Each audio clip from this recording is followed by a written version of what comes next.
337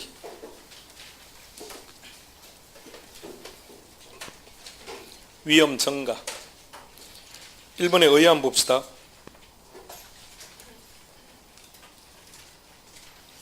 위험을 제3자에게 떠넘기는 방법 체크합니다. 그러니까 시험 문제는 두 가지 스타일로 다음 중 위험 증가가 아닌 것 찾아라 이렇게 놓을 수도 있는데, 그렇게 놓는 게 아니라 다음 중 자신이 부담해야 될 위험을 제3자에게 떠넘기는 방법이 아닌 것 찾아라 이렇게 놓을 수도 있다고요. 그러니까 정의는 알고 있어야 되고. 자, 방법 확인해 봅니다. 첫 번째 뭐라고요? 임대료를 인상했다. 누가? 임대인이. 자, 그럼 여러분들이 임대인 입장이 되세요. 그럼 여러분들이 임대인 입장이 되면 임대차 계약에 의해서 임대료는 확정되어 있는 거죠. 그럼 여러분들은 매월 일정액의 월세를 지금 받고 있는 중이에요.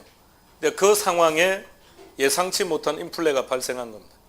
그러니까 인플레가 발생하면 돈의 가치가 떨어진다고 했죠. 그럼 여러분들이 받는 이 돈의 가치가 어떻게 된 거라고요? 떨어지죠. 그럼 이 위험은 누가 부담하는 게 원칙? 임대인이 부담을 해야죠. 근데 임대인은 그렇게 안 하고 어떻게 한다고요? 인플레가 발생한 것만큼 임대료를 올려서 임대인이 부담할 위험을 임차인에게 떠넘기는 거죠. 그래서 제목 정확하게 물가 상승률만큼 인플레만큼 임대료를 인상한다고요. 두 번째는 뭐라고 했습니까? 자, 이제 우리는 전문가니까 조금 더 정확하게 표현합시다. 일반인들처럼 뭐 고정금리가 유리하다 이렇게 말하는 게 아니라 은행 입장으로 가는 겁니다. 은행 입장에서. 은행 입장에서는 고정이 유리합니까? 변동이 유리합니까? 상황 따라 달라지는 거예요. 자, 그럼 은행 입장에서 판단합니다. 이자율이 떨어지는 상황입니다. 이자율이 떨어지는 상황이라면 은행은 어느 쪽이 유리하다? 은행은 고정이 유리하죠. 그런데 은행이 변동금리로 계약을 체결한 상태랍니다. 그럼 은행은 지금 위험한 거죠. 그럼 어떻게 하느냐? 고정금리로 갈아타는 거예요. 은행이 고정금리로 갈아타는 겁니다. 근데 금리가 상승합니다. 그럼 은행 입장에서는 변동이 좋죠. 근데 지금 무슨 금리를 적용하고 있습니까? 고정. 그럼 다시 갈아타는 거예요. 그것을 뭐라고 한다? 스왑. 바꾼다, 변경한다 이 말입니다. 그 다음에 보험은 됐고요. 해칭, 아까 인플레 해칭을 했죠. 예, 그 정도 네 가지만 암기합시다.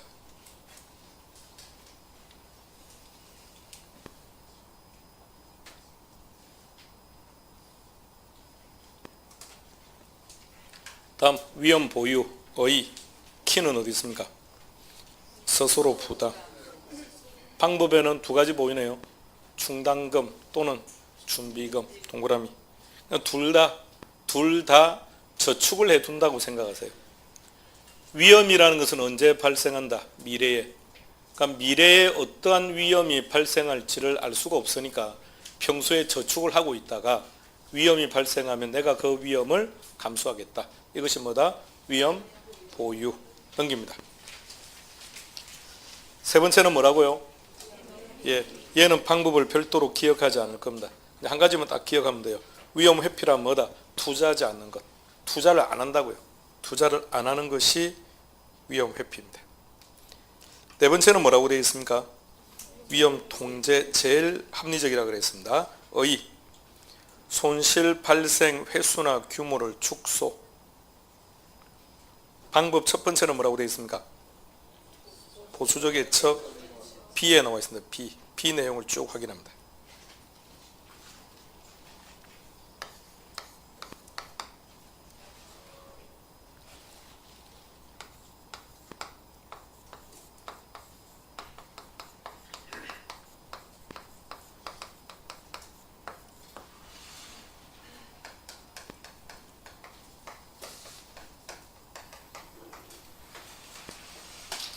보수적 예측이란 수익은 어떻게 한다고요? 수익은 낮게 예상을 하고 예측을 하고 비용은 높게 예측을 한다. 칠판 제일 앞으로 갑니다. 수익률의 종류 확인하세요. 거기서 수익성을 나타내는 게 뭐라고요? 비용성을 나타내는 게 요거 수익률. 그러면 보수적 예측이란 기대 수익률은 낮게 예측하고 요거 수익률은 높게 예측하는 거예요. 요걸 기억해요. 요걸. 자, 그거 하나만 적어 둡시다. C 제일 뒤에, C 첫째 줄 제일 뒤에 기대 수익률을 어떻게 한다고요? 하향 조정. 하향 조정. 그다음 투자 비용 돼 있습니까? 투자 비용에다가 이꼴해서 이렇게 쓰세요. 요거 수익률.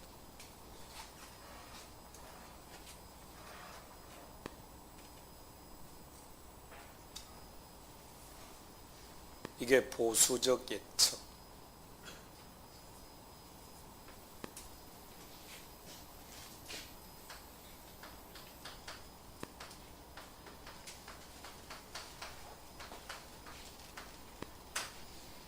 모의고사를 봅니다.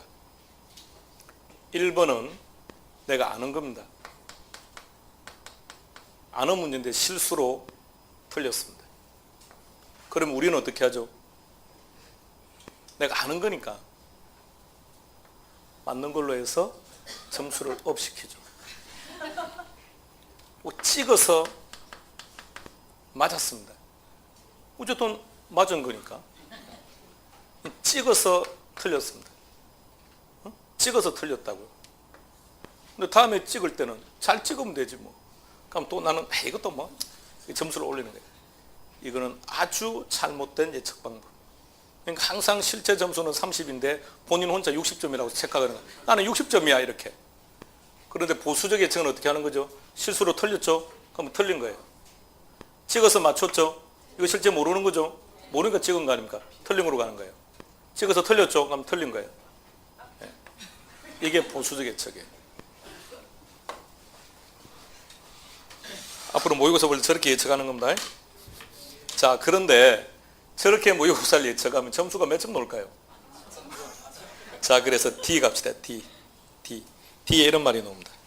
이 전략은 위험을 회피할 수 있는 수단은 될지는 모르겠지만 기대치를 보수적으로 예측을 함으로 시작.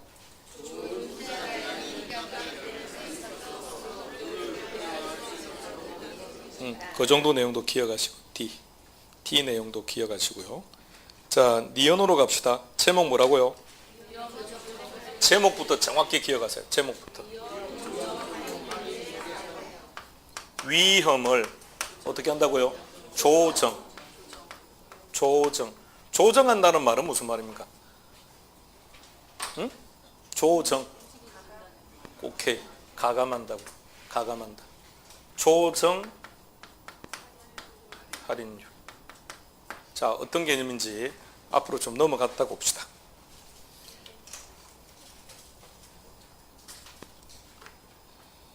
(326페이지) 어떻게 알았습니까? 326인지. 자, 326으로 가세요. 동그라미 2번에 뭐라고 되어 있습니까? 요거 수익률.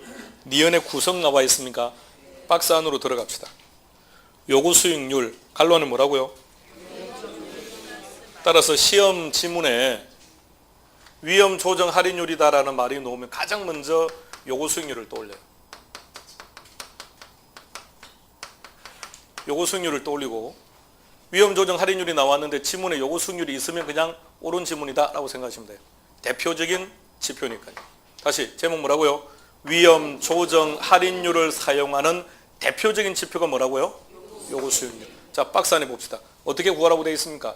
무위험률. 그 다음에 여기 됐네요. 플러스 마이너스. 이게 어떤 놈이라고요? 조정한다. 요거 수익률은 수익이다 비용이다. 그 박스 안에 좀 정리를 할 겁니다. 요거 수익률은 수익이다 비용이다.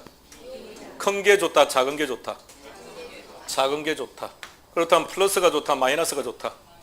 마이너스가 좋다. 그 마이너스에다 적어요. 유리한 조건. 유리한 조건이 되면 마이너스. 박스 안에 마이너스가 되면 유리한 조건. 반면에 플러스가 된다는 말은 비용이 커진다는 얘기니까 불리한 조건. 우리가 상식적으로 생각하는 것과는 달라요. 더하면 좋고 이런 게 아니고 요거 수익률은 낮은 게 좋은 거니까요.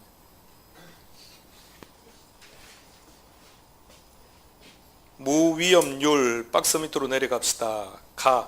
가에 보니까 두 개 보이네요. 뭐라고 되어 있습니까? 정기예금 이자율 또는 국공채 이자율 동그라미. 별 내용은 아니에요. 봐둬야 되는 이유는 딱 하나. 무위험률이 1%다라고 놓는 게 아니라 국공채 이자율이 1%다라고 나왔을 때 이건 무위험률이구나 라고 해석이 가능하셔야 돼요. 그 다음에 박스 안으로 다시 들어갑니다. 위험 할증률의 종류는 너무 많기 때문에 자 오른쪽 페이지 계산 사례 연습 찾았습니까? 아주 먼 옛날 기출되었던 문제입니다. 해설 보고 접근하시면 안 돼요. 자 문제 시작합니다.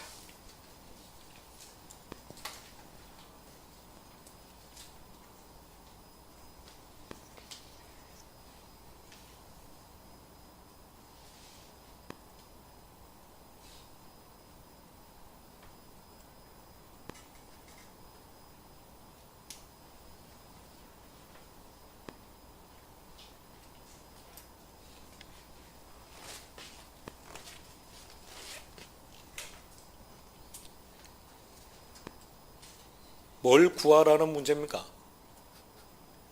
문제가 어려워요. 문제가. 뭘 구하라는 문제입니까? 키워드 찾아봐요. 최소 얼마가 칠판. 요거 수익률 보세요. 뭐라고 되어 있는지. 이 문제는 요거 수익률 구하라는 말입니다. 요거 수익률 구하라는 문제인데 깔끔하게 그렇게 낸 것이 아니라 이렇게요. 그럼 최소한 요거 수익률이 어떤 말인지는 알고 있어야만 풀 수 있는 문제입니다. 첫째 줄에 자본시장에서 이자율이 몇 프로라고요? 8%. 자본시장에서 이자율 그냥 이자율 다른 말로 표현하면 정기예금 이자율. 그 약간 뭐였습니까? 무위험률이 몇 프로? 8%. 그 다음에 유리하면 어떻게 하라고요? 마이너스하고 분리하면 플러스하면 돼요. 그 뒤에 또 어떤 조건이 나와 있습니까? 위험 보이고 제약 보이네요. 위험, 제약 이런 말들은 유리하다는 뜻입니까? 불리하다는 뜻입니까? 불리하다. 불리하면 어떻게 하라고요? 플러스 해라고요. 몇 프로요? 2%. 그 다음 하나 더 보이는 것 같은데요. 무엇이 어떻게 되었다고요? 임대료가 상승했습니까? 그러면 임대인 입장에서 유리한 겁니까? 불리한 겁니까? 수익이 커진 거니까 유리한 거죠. 유리하니까 어떻게 한다고요? 마이너스 3%. 그렇게 다 찾는 거예요. 근데 지금 현재 출제될 만한 내용은 아니고요. 단지 하나는 기억하자고요. 플러스 마이너스라는 개념이 우리가 말하는 상식적 개념이 아니라고요. 유리하냐 불리하냐에 따라서 조정하는 거예요. 자, 이게 요구 수익률. 자, 확인했습니다. 돌아갑시다. 돌아가서 동그라미 니은의 위험 조정 할인율 A. 장래 기대되는 소득을 현재 가치로 환원할 때 그 다음부터 갑니다. 시작.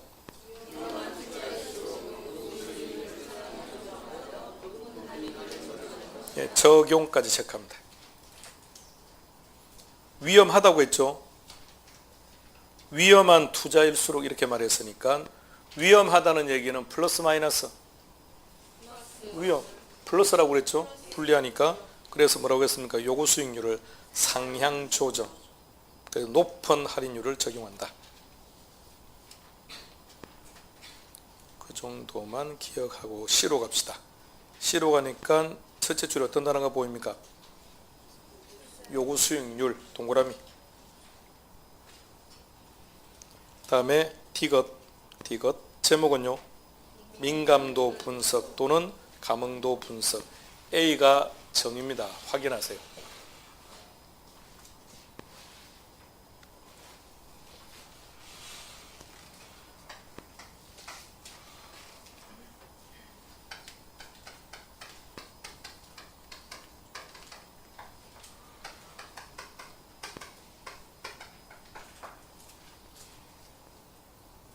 동그라미 하시라고 지금 적어뒀는데요. 방금 읽으신 내용에서 투입요소 동그라미, 결과치 동그라미. 투입요소가 변하면 결과치가 어떻게 변하느냐? 이것이 민감도 분석입니다. 자, B를 한번 볼까요? 먼저 지문 다 확인하고요.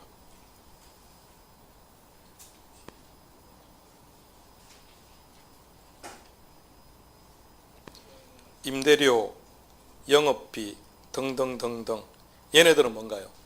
투입요소. 투입요소. 그럼 결과치는 어디 있습니까? 순형가나 내부 수익률. 이게 결과치. 이것이 어떻게 변하느냐? 이것을 분석하는 것. 이게 민감도 분석. 자, 그래서 예를 한번 들었던 것 같습니다. 결과치를 사랑으로 놓고 투입 요소를 꽃으로 놓습니다. 꽃을 선물 받으면 사랑의 감정이 어떻습니까? 커집니까? 커진다. 돈을 받으면 어떻게 됩니까? 사랑의 감정이. 미치겠습니까? 좋아서? 이게 민감도 분석이에요. 투입 요소, 결과치. 그럼 민감도 분석의 목적이 뭘까요? 의미를 잘 파악해봐요.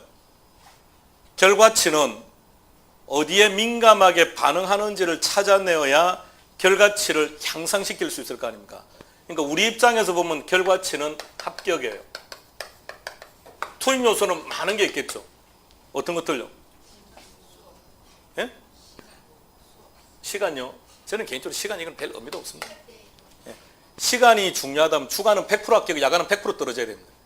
야간이 합격률이 더 높아요, 주간보다.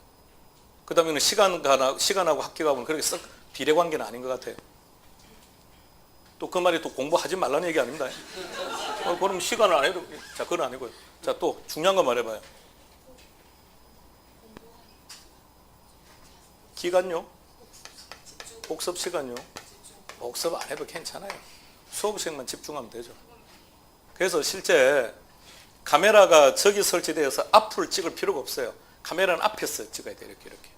이렇게 찍어서, 예, 그래서 그 담당자를 불러서 상담을 해야 돼요. 자, 왜 모의고사가 안 나오는지 보여주는 거, 동영상을 보면서. 자, 당신의 모습을 보시라고, 이렇게. 예, 뭐 하고 있는지를, 이게 맞는 방법이에요.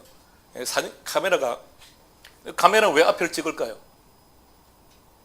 복습해라고 찍는 게 아니라, 여러분들이 안 배웠다고 나중에 쌩 깔까봐. 예, 우리 소송 갔을 때 입증 증거로 찍어 놓는 거예요. 예. 자, 그럼 잘 찾아요. 민감도 분석의 목적은 뭐라고요? 가장 민감한 변수를 찾아내는, 이게 중요한 거라고요. 그래서 얘기했었죠. 갑돌이하고 갑순이는 결혼한 겁니까? 못한 겁니까? 못했어요. 둘은 결혼 못한 거죠. 왜 못했을까요? 갑돌이가 민감도 분석에 대한 판단을 못한 거예요. 갑돌이는 갑순이에게 자기 사랑의 감정을 표현하면 될 걸로 생각한 거예요. 그런데 갑순이는 돈에 아주 민감했던 거죠. 그래서 갑돌이는 어떻게 한 겁니까? 달 보고 울었다는 거 아닙니까? 꽃을 계속 사다 주니까 갑순이가 어떻게 한 겁니까? 꽃으로 두들겨 패버렸다는 거 아닙니까? 자, 그게 목적이에요. 자, 찾읍시다. 자, 민감도 분석의 C. 민감도 분석을 통하여 시작.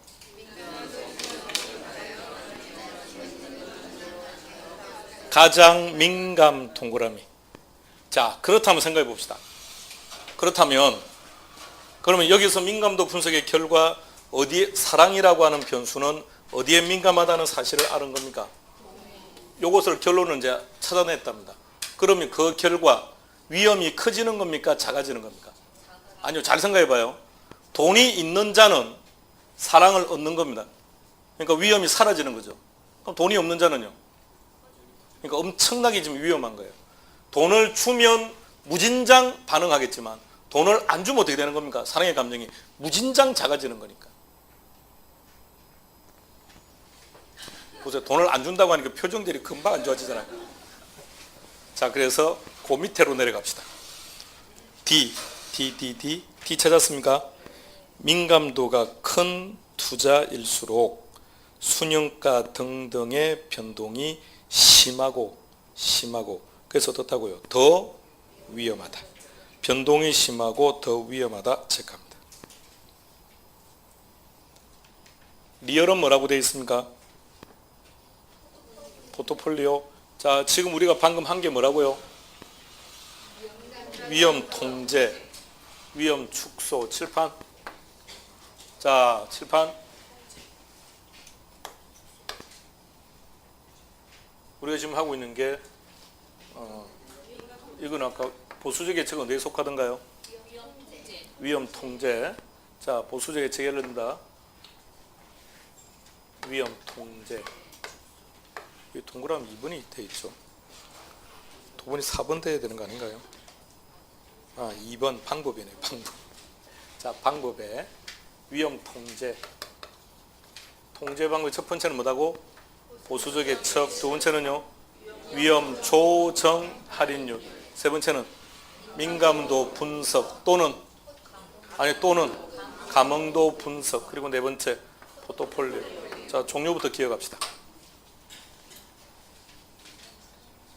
각각 내용을 들어가는 건 두 번째고 일단 종류부터. 얘가 제일 합리적인 방법이라고 했으니까.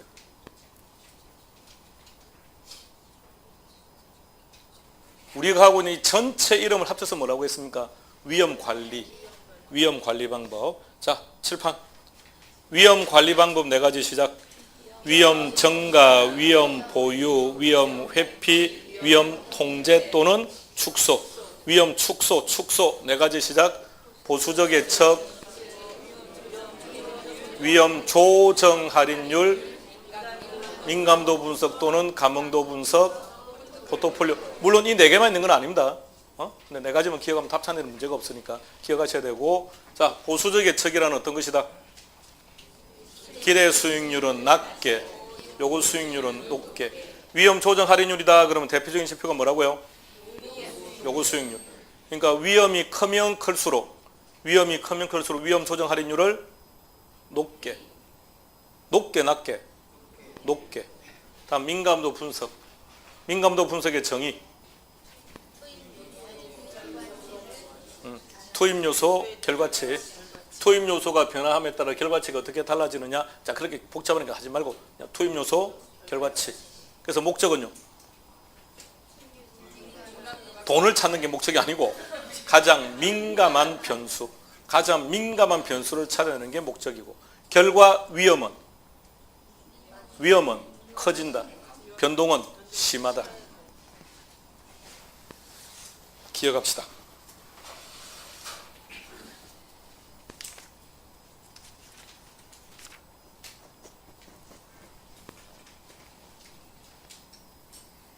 조금 더 집중해서 수업 시간에 끝냅시다.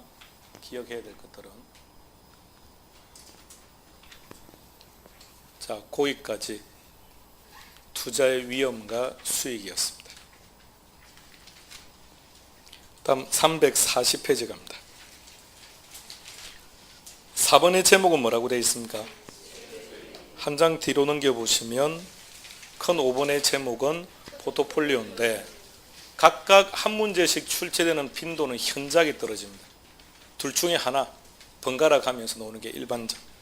작년에 지렛대가 나왔기 때문에 올해는 지렛대는 별 재미없을 것 같고요. 올해는 포트폴리오. 그러나 지문 하나로는 놓을 수 있습니다. 달라지는 유형들이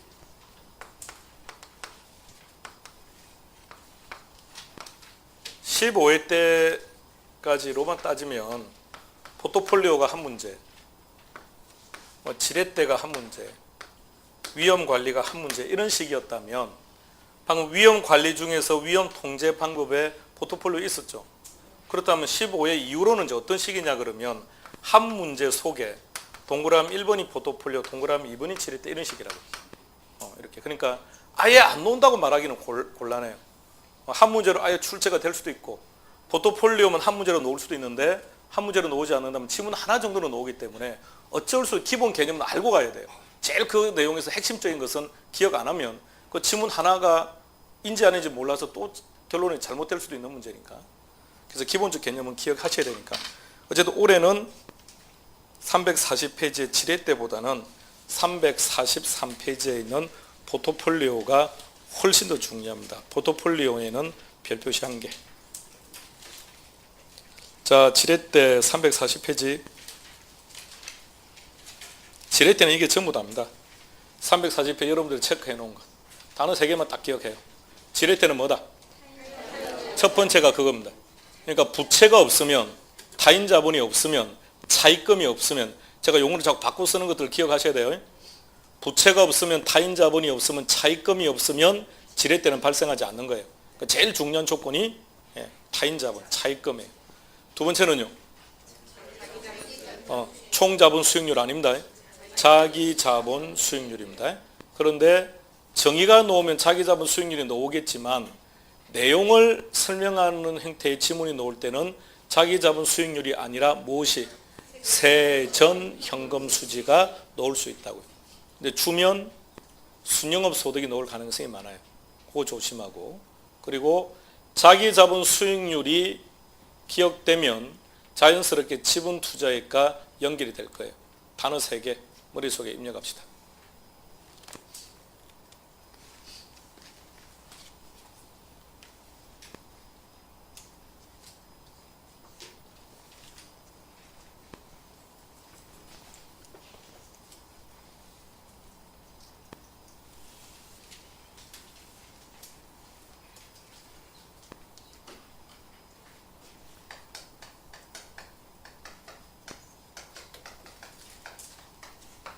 순영업 소득에서 뭘 차감합니까?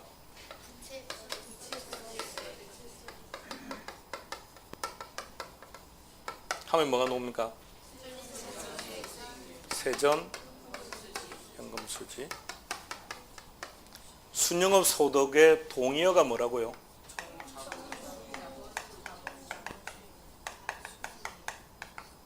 동의어가 자기 자본 수익. 자기 자본이나 지분이나 같은 겁니다. 자기 자본, 다른 말로 바꾸면 지분. 그럼 이번에 이 단어를 한번 써볼게요. 지분 수익. 그럼 거기다가 요 단어만 갖다 붙이면 돼요. 작년에 나왔던 것은 요 자기 자본 수익률 구하라는 계산 문제가 나왔다는 얘기입니다.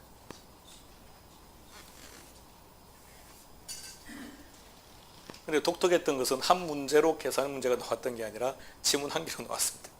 지문 한 개로 계산 문제 형태가 준비되었고요. 그 말은 이제 가볍게 나왔다는 얘기죠. 자, 일단 산식 구조가 좀 중요한 게 아니라,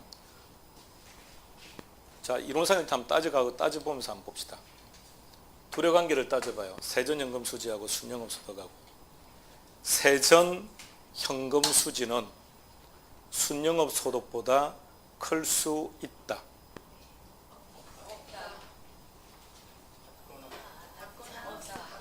세전현금 수지는 순영업 소득보다 클 수 있다.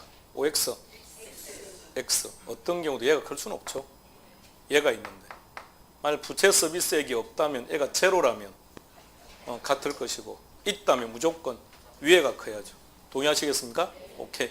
자, 그 뒤를 와요. 지분 수익률은, 자기 자본 수익률은 총 자본 수익률보다 클 수 있다. OX. 그러니까 이거는 올까요, X일까요? 이건 O입니다. 이꼴도 가능하고요. 이것도 가능해요. 자, 왜 그런지 한번 봅시다. 잘 봐요. 얘는 총 자본에 대한 순영업 소득. 얘는요, 자기 자본에 대한 세전 현금 수지. 자, 둘을 비교해 봅시다. 순영업 소득보다는 세전 현금 수지가 금액이 적죠. 예. 총 투자액보다는 자기 자본, 지분 투자액이 금액은 적죠. 예. 자, 그런데 이거 보세요. 차입을 해서 투자를 했는데 투자된 수익금으로 부채를 상환하고도 돈이 남을 수 있죠. 그게 지렛대 아닌가요? 이해하시겠습니까? 그럼 남은 돈은 어디로 갑니까? 남은 돈은 순영업 소득에 있습니까? 세전으로 들어갑니까? 자, 다시 봐요. 여기는 얘는 자기 자본하고 타인 자본을 합쳐서 발생한 수익이죠. 얘는 빌린 거니까 상환을 했죠. 근데 이 타인 자본 때문에 100원의 수익이 생겼대요. 근데 그 빌려서 발생한 수익이 100이라고요. 대신에 이자는 줘야죠. 상환도 해야 될 거니까. 70을 상환한 거예요. 그럼 30이 남았네요. 남은 것은 이 속으로 들어간다고. 이해하시겠습니까? 이리 되면 요 금액은 변하지 않는데 요 금액이 커져요. 이해되시겠습니까? 분모의 변화가 없는데 분자가 커졌다면 결과치는요? 커질 수 있다는 얘기입니다. 두려관계를 따지면 얘가 더 클 수도 있습니다. 물론 이렇게 될 수도 있고요. 같을 수도 있습니다. 이해되시겠습니까? 오케이? 둘을 비교했을 때 어떤 게 커야 지렛대라고 그랬습니까?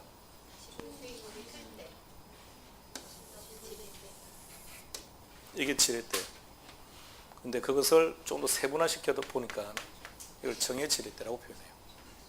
자, 계속 보고 있어요. 자, 그러면 정의 지렛대라면 요 부채요. 부채를 이용해서 이익을 본 겁니까? 손해를 본 겁니까? 이익을 본 거죠. 그걸 이렇게 표현해요. 뭐라고 표현한다고요? 저당 수익률이라고 불러요. 그러면 지렛대가 발생한 상황이라면 총자본 수익률하고 저당 수익률의 관계는 어느 쪽이 더 클까요? 스톱. 대답하지 말아요. 그냥 질문만 받아봐요. 다시 질문하겠습니다. 지금 정의 지렛대가 발생한 겁니다. 지렛대가 발생했다면 총자본 수익률하고 저당 수익률하고 이 둘의 관계가 어떻게 되겠는지 생각해 보세요. 말은 하지 말았습니다. 상처받아야 되니까. 그냥 생각만 한번 해보세요. 대충 해봤습니까? 그냥 해본 걸로 해요. 생각해본 걸로. 자, 지금 이 순간 생각하고 앞으로 생각하면 안 돼요. 생각하면 끝없이 함정에 빠지니까. 자, 칠판으로 와요. 자기 자본 수익률이 커야 지렛대 효과가 발생합니다. 동의하시겠습니까? 그러면 이렇게 따져봐요. 총 자본 수익률하고 저당 수익률하고 지분 수익률의 관계를 따져보세요. 저당 수익률 더하기 지분 수익률 이꼴 총 자본 수익률입니다. 맞나요? 이 둘을 합치면 얘가 되는 거니까. 동의하는 거죠? 그러면 이렇게 딱 생각해요. 이렇게 머릿속에 지렛대 효과는 어떤 경우에 생기느냐? 얘가 커야 돼요. 이해됐습니까? 이 속에 자기 자본 수익률 있다 없다? 있다 없다? 있다. 이 속에는 있다 없다? 없다. 그러면 이 둘을 비교했을 때 어느 게 커야 지렛대 효과가 발생하는 겁니까? 그래, 이게 커야 돼요. 그럼 세 가지 순서대로 배열해봐요. 자기 자본 수익률이 제일 커야 되고 지분 수익률이 제일 커야 되고 그 다음에 총 자본 수익률이 커야 되고 그 다음에 이게 지렛대 효과 중에서는 정의 지렛대라고 합니다. 요거 하나만 더 기억할게요. 자, 다시 지금 지렛대에서는 세 가지 기억했습니다. 단어. 첫 번째 부채, 타인 자본 부채. 두 번째 자기 자본 수익률. 세 번째 지분 투재. 네 번째 정의 지렛대 효과 하나 더 기억합시다. 자, 교과서는 343페이지.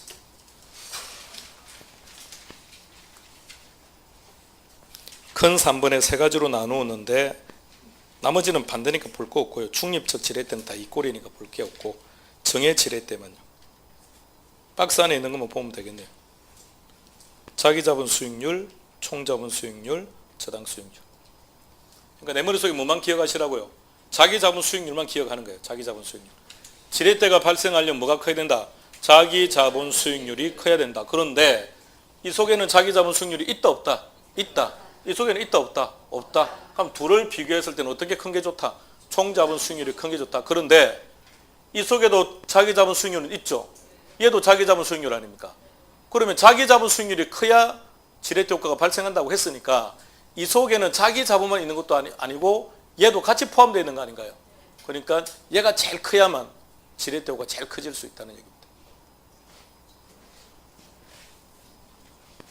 지렛대 효과에서는 네 가지만 단어 네 개만 딱 기억하는 걸로.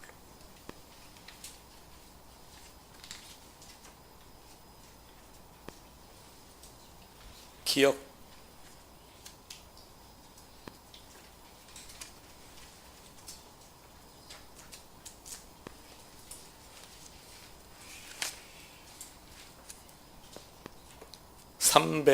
(343페이지) 5번 제목 뭐라고 되어 있습니까? 포트폴리오.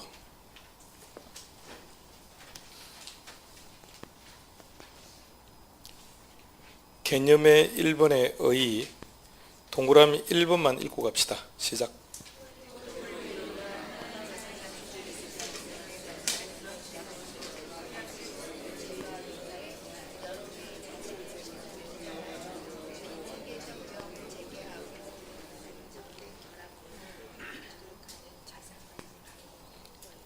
위험이라는 단어를 찾으세요. 그 바로 앞에 비체계적이라는 단어도 있죠. 비체계적이라는 단어부터 갈 겁니다. 시작. 비체계적 위험을 제거하고 안정된 결합 편익의 획득까지 체크합니다. 그게 정의며 목적입니다. 딱 그거는 내 머릿속에 들어가야 돼요. 그걸 이제 둘로 나누어 보세요. 자, 방금 체크한 걸 둘로 나누면 첫 번째, 분산 투자란 뭐다? 비체계적 위험을 회피하는 것이다. 두 번째는요. 결합이라는 말은 포트폴리오이기 때문에 결합이라는 단어를 쓴 거고요. 안정된 수익 두 가지를 딱 기억하세요. 분산 투자 그러면 딱 두 단어를 딱 떠올려요.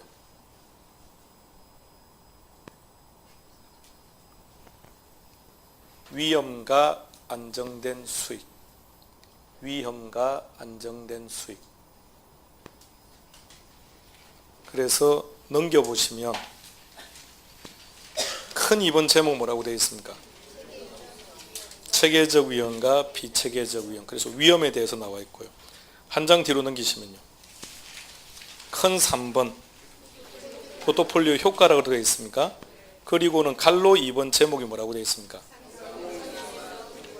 상관계수. 자, 포트폴리오 그럼 두 가지를 기억하시라고요. 첫 번째는 위험. 물론 거기 비체계적 위험인데요. 위험. 두 번째는요. 안정된 수익. 그 첫 번째 위험에서는 체계적 위험과 비체계적 위험을 구분하는 것. 두 번째는 뭐라고요? 안정된 수익이라고 했습니까? 걔가 상관계수와 관련된 거예요. 그러니까 안정된 수익과 동시에 상관계수 이렇게 연결이 되어 있어야 돼요.